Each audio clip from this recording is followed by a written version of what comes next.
Alright, we've got a 1975 Corvette Stingray. The body on this car is in excellent shape. There are a few paint dings on it.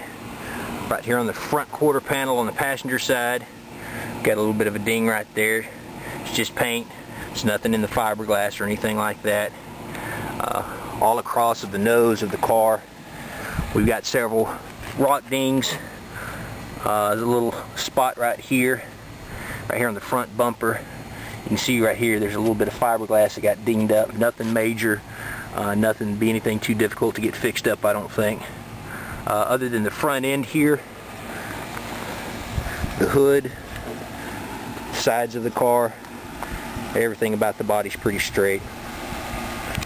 The wheels on the car, the original wheels, they're in excellent condition. The tires are practically brand new. There's hardly been any tread worn off them whatsoever. Passenger side T-top is free of any kind of dings. A couple little minor scratches there, nothing real noticeable. The passenger side T-top does have a couple of dings in it, right here on the side, and then right here up top. Again, it's just the paint, nothing too serious. The gas cap on the car, the hinge on the gas cap is busted, so it basically just comes off and on like that right there. You can see where it was busted off there. So basically you just have to lift it up to put the gas in the car, and then it fits right back on top of it. Never had any problems with it bouncing off or flying off the car, and I've driven this car quite a bit, so no concerns there. Back end is clean, no dings, nothing like that. So all in all, the body itself is in very good shape. Again, needs some touch-up paint and some very, very minor fiberglass work on the very front of the car. Nothing I don't think that would be too difficult to handle for you. So anyways, that's the exterior. We'll move on to the interior.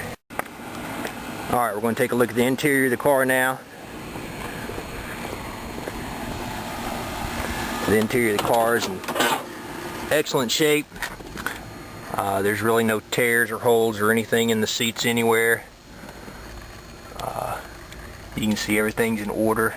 Both of the doors do need to have the locks themselves put back on there. Other than that, everything's okay. All the gauges in the car work, and I'll start it up and let you take a look, with the exception of the clock. The clock doesn't work on the vehicle. But the main thing about the car that needs to be repaired is the driver's side window. The car's got power windows, but the driver's side does not work.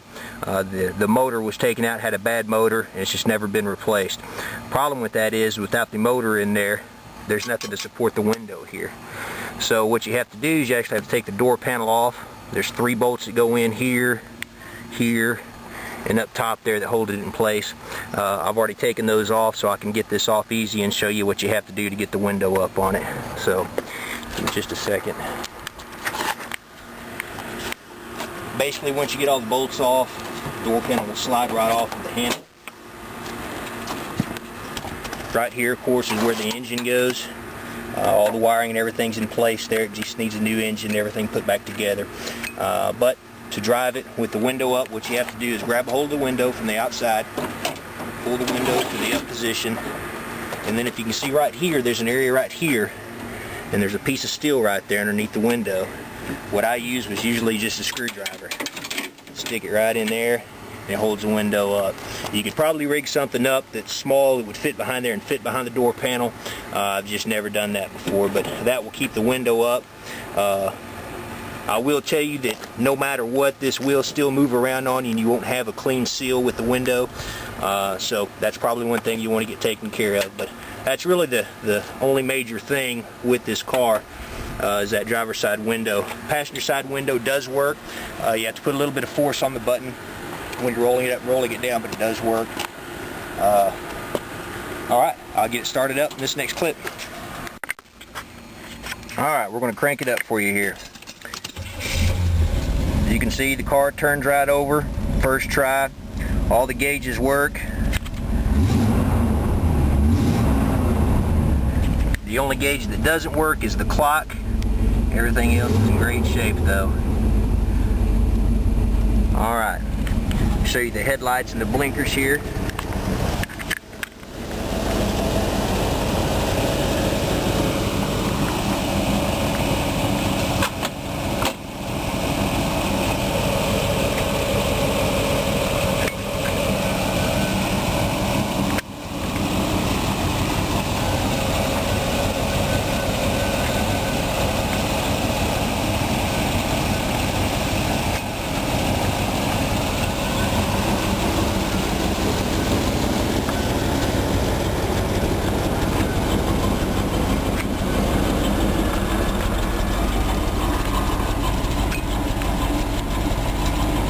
all the lights work on the vehicle. It also has a power antenna.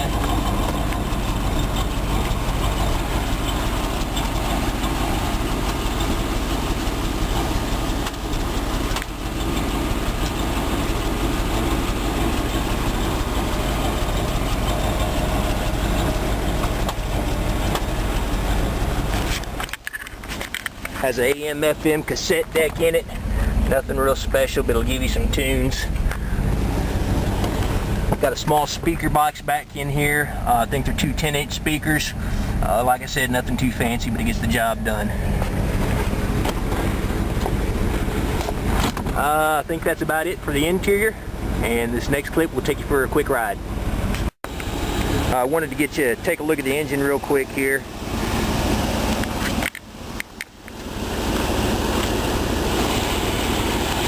Crank it up a few times for you.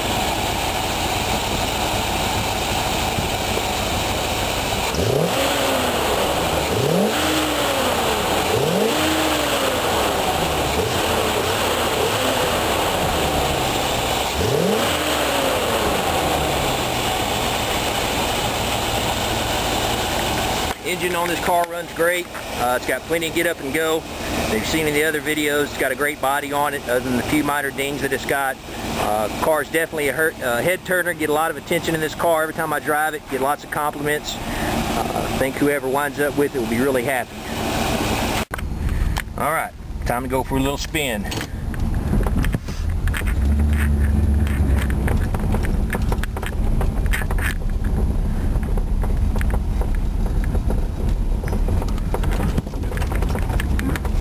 Power steering on this car. It's got a new power steering pump, relatively new alternator. Just put a brand new battery in it today. It's got a 1-year warranty on it, and I'm going to give a little bit of gas here once we get to the straightaway.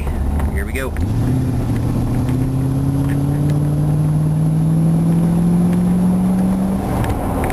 As you can tell, it's got plenty of get up and go, plenty of horsepower.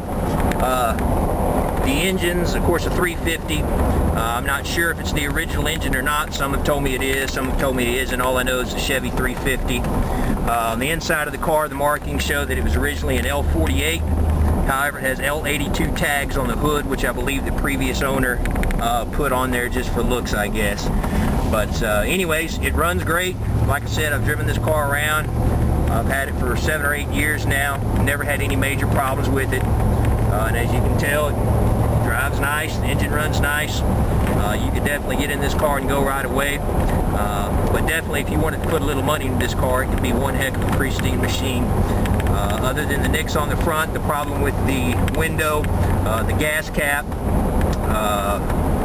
really that's just about it. So anyways, like I said, it's a great looking car, it's a great driving car, and again, I think you'll be really happy with it. So if you have any questions, feel free to give me a holler.